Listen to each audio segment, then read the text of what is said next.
The old world of corporate America was about to be turned upside down. A storm was coming, but nobody saw it coming. Nobody ever does.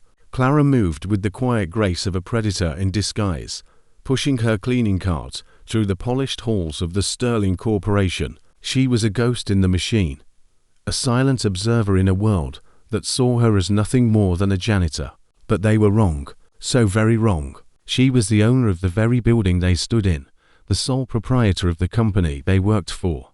A few months ago, when the company was on the brink of collapse, she had swooped in and bought it, a silent savior watching her new acquisition from the inside. From her vantage point, a humble cleaning cart, she watched the executives in their expensive suits. They were busy, preoccupied with a strategy to cut costs and streamline the company. They were debating which departments to downsize and how to present the inevitable layoffs as a necessary evil. The discussions were brutal, cold, and dehumanizing, but what truly struck her was not the financial numbers or market shares, but the blatant disregard for the very people who built the company. The men in suits saw the employees as numbers on a spreadsheet, not as human beings. It was this toxic culture that had led the once thriving tech giant to its knees.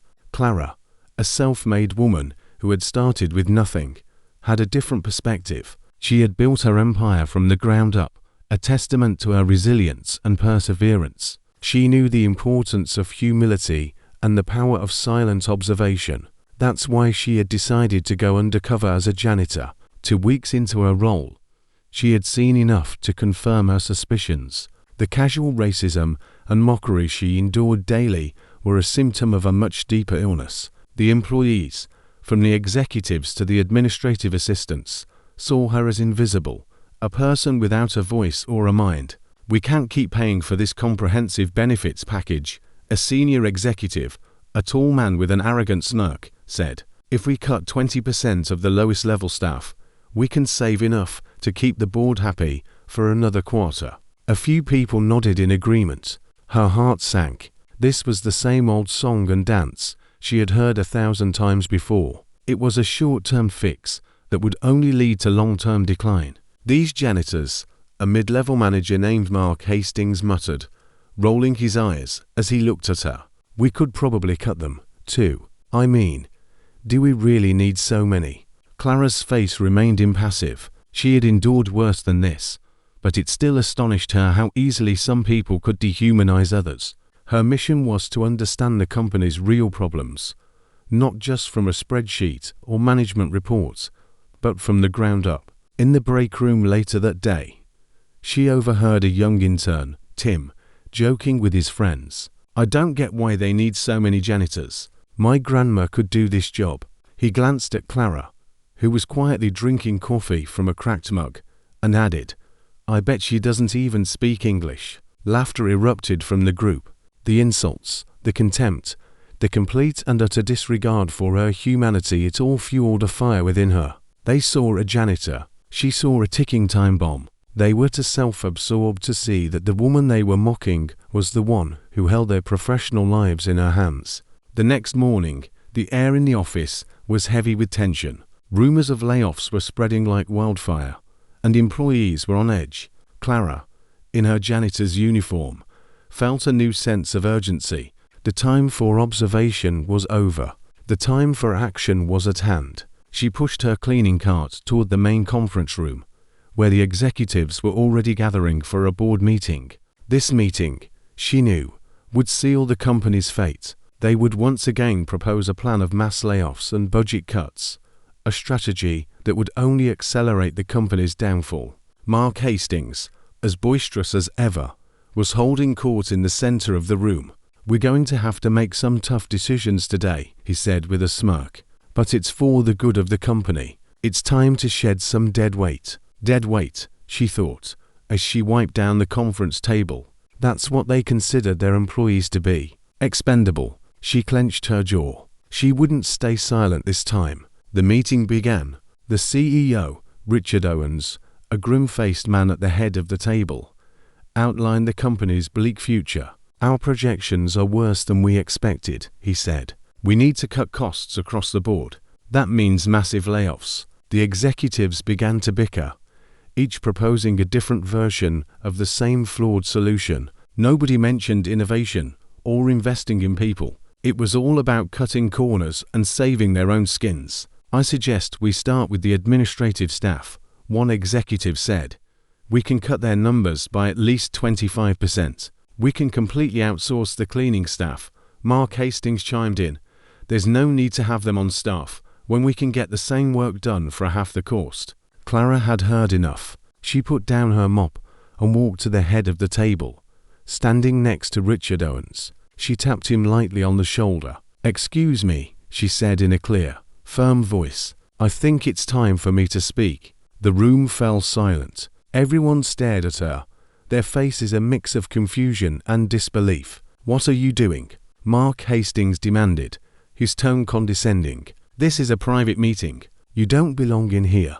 Clara didn't react to his tone. She reached into her pocket and pulled out a small envelope. Inside were the ownership documents for the Sterling Corporation. "I think you'll find that I have every right to be here," she said calmly, handing the envelope to Richard Owens. "From this day forward, I'll be the one making the decisions that shape this company's future." Owens's face went pale as he read the documents. He looked at her, his voice barely a whisper. "This can't be real." "Oh, it's very real," Clara replied, her voice now addressing everyone in the room. "I've owned this company 4 weeks, and I've been watching, listening, and learning. I've heard enough to know that the decisions you've been making are destroying it from the inside." The room erupted into chaos. The executives shouted over each other, trying to make sense of what was happening. Mark Hastings was the loudest, his face red with anger. "You can't do this. You're a janitor," he yelled, jumping to his feet. Clara turned to him, her gaze cold and unwavering. "I'm not just anyone. I'm the woman who now controls your job, your salary, and the future of this company. And I'm going to make sure that people like you, who think they can belittle others with impunity, are held accountable." The room fell silent once more as the full weight of her words settled in.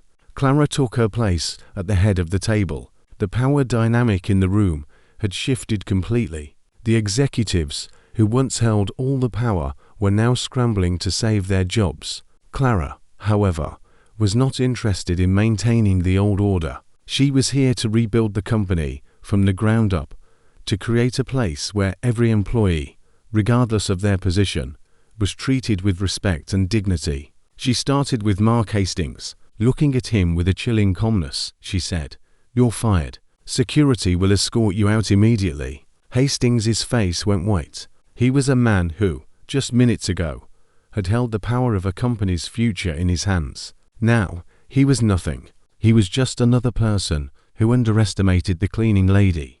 With a final, incredulous look, he was escorted from the room. A tangible silence hung in the air. "Now," Clara said, her voice cutting through the tense silence, "let's talk about the future of this company." Over the next hour, she laid out her vision, a restructuring plan that would focus on innovation and investing in the very employees the executives had so easily dismissed. She spoke of growth, sustainability, and a new corporate culture where everyone was valued. By the end of the meeting, several more executives, those who had enabled the toxic culture, had been quietly fired. Clara's message was clear.